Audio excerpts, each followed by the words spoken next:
यानंतरची बातमी आहे पुण्यातून। पुण्यातील राष्ट्रवादीच्या नेत्या रुपाली ठोंबरे पाटील यांच्यावरती गुन्हा दाखल झालाय। सरकारी कामामध्ये अडथळा आणल्याप्रकरणी त्यांच्यावरती कारवाई करण्यात आली आहे। विश्रामबाग पोलीस ठाण्यामध्ये गुन्हा दाखल करण्यात आलाय। मतमोजणी केंद्रावर गोंधळ घालणं रुपाली ठोंबरेंना चांगलंच भोवलेलं आहे। या संदर्भात अधिक माहिती जाणून घेऊन माझे सहकारी रोहन कदम सध्या आपल्या सोबत आहे। रोहन, रुपाली ठोंबरे पाटलांवरती गुन्हा दाखल झालेला आहे, काय माहिती आहे?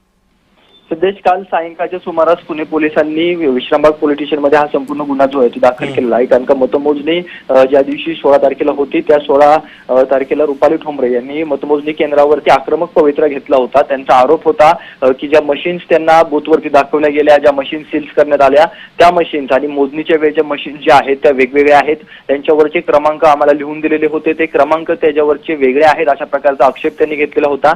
साधारणतः 8 ते 9 मशीन्सवरती त्यांनी आक्षेप घेतला होता, परंतु निवडणूक आयोगाने याची दखल नव्हती घेतली। त्यांनी ती मतमोजणीला सुरुवात केलेली होती। त्यामुळे रुपाली ठोंबरे चांगल्याच आक्रमक झालेल्या होत्या। अक्षरशः त्यांनी त्या ठिकाणी मोठ्या प्रमाणामध्ये आरडाओरडा केलेला होता।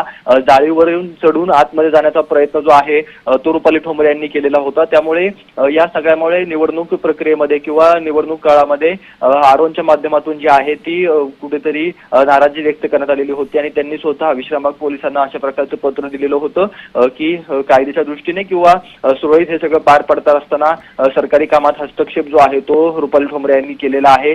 जाणून बुजून त्यांनी हा सगळा गोंधळ घातलेला आहे, अशा प्रकारचं म्हणणं त्यांनी व्यक्त केलेलं होतं। कारण का त्यांच्या माध्यमातून त्यांची समजूत काढण्याचा आणि याच्यावरचा खुलासा देण्याचा प्रयत्न देखील निवडणूक अधिकाऱ्यांच्या माध्यमातून करण्यात आलेला होता। तरी देखील रुपाली ठोंबरे या आक्रमक झालेल्या होत्या।